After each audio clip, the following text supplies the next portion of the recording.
Nothing's changed much for me in terms of a regular week. Monday we came up here, had kind of a flush lift, get anything out from the game Sunday, recap the game, and then we were on to Philadelphia. Tuesdays are normally our off day. I was up here extensively with Kellen, Coach Nussmeier, Coach McCarthy, just going over game plan, stuff like that, making sure that I'm as comfortable as possible when we go out there Sunday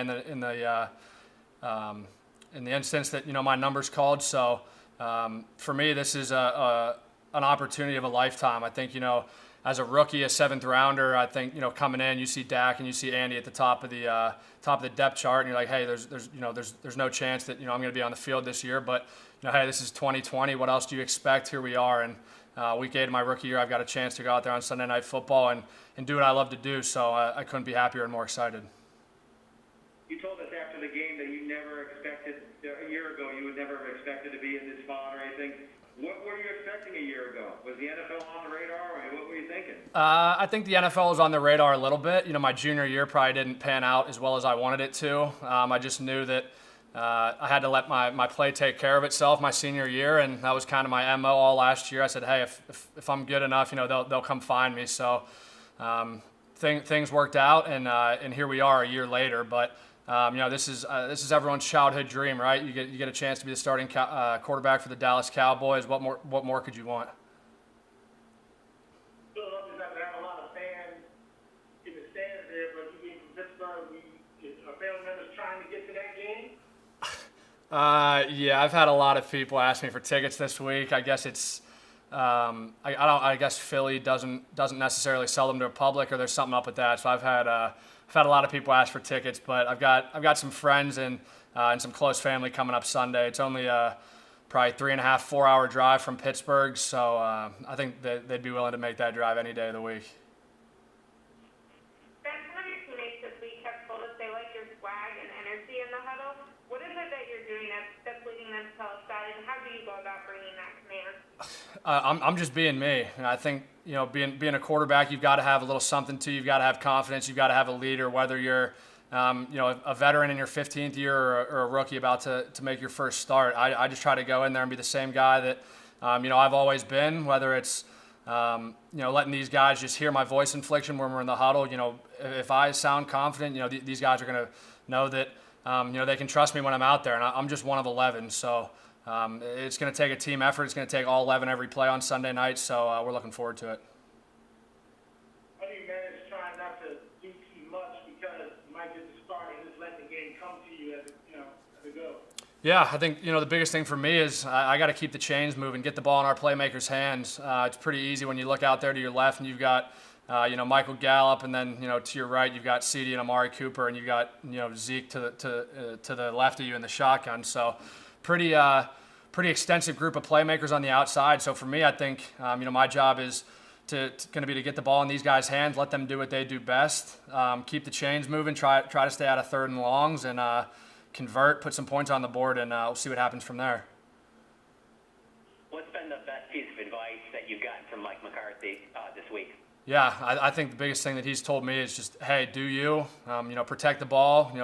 As long as we have the ball at the end of every play, as long as every drive ends in a kick, whether it's a field goal, extra point, punt, that's a plus for the offense. So I'm going to do what I'm coached to do, take completions, and play inside myself, and let the rest take care of itself.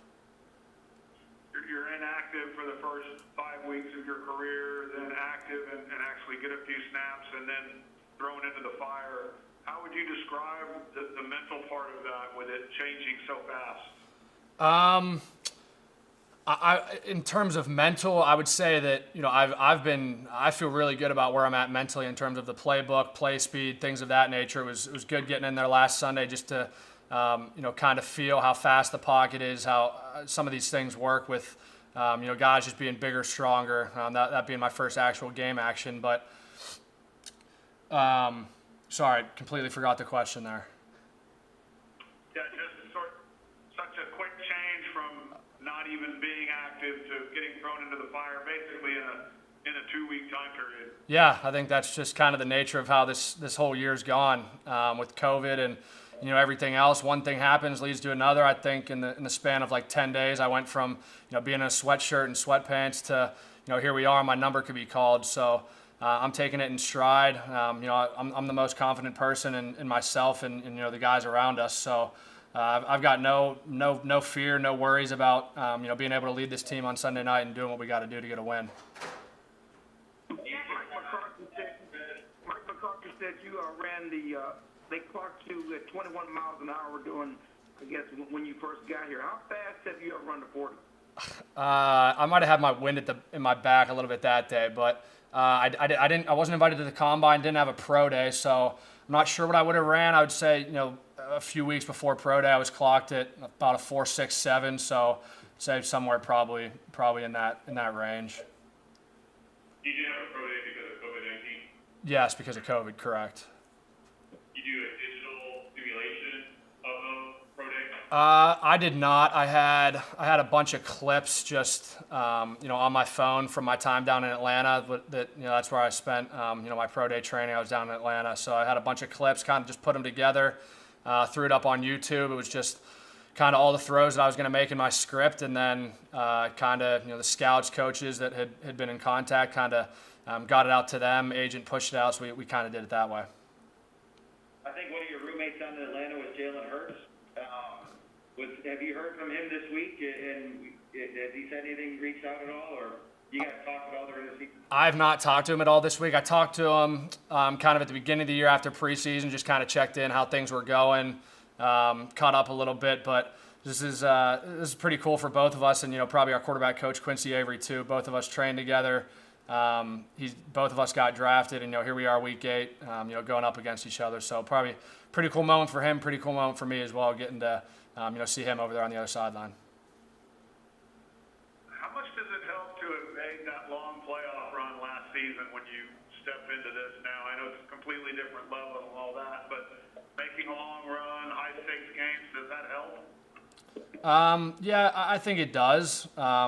Anytime you can get that experience as a quarterback, making a run deep in the playoffs, cold weather, probably going to be a similar atmosphere Sunday night. I'm very, very familiar with how PA gets in the fall into the winter, so it's my type of weather. Been used to it for the past however many years. So excited to go up there, do what I do, and we'll see what happens. Philly has an aggressive defense anyway, but do you expect them to come after you? Yeah, I think that's kind of their MO. They play a lot of man coverage and try to heat you up. So, they played Burrow earlier this year and Daniel Jones, a rookie and a second-year guy, and their pressure tendencies were a little higher in both of those games. So I'll be on alert, early, and we'll kind of see what their game plan is early and have a plan for it. People talk about your mobility. Do you run as a last resort, or do you incorporate that into your play? I mean, how does that mix in with you as a quarterback? Yeah, today's day and age, quarterbacks have to be, this is the guy who can stand in the pocket and strikes and, get out, use your feet, and make some plays. So I kind of pride myself, when nothing's there, being able to, use my legs, use my feet, create some of those off-platform, out of the pocket scenarios. And some of that stuff gets me in rhythm too. So pocket breaks down Sunday night, anything of that nature, I'll look to use my feet, put us in positive positions, and just look to pick up yards and keep the chains moving. Without going into specifics, have the coaches introduced any packages in practice this week that are designed to take advantage of your athletes? Yeah, don't want to speak too much on the game plan, but there's a few wrinkles in there that are going to be suited to me, some things that I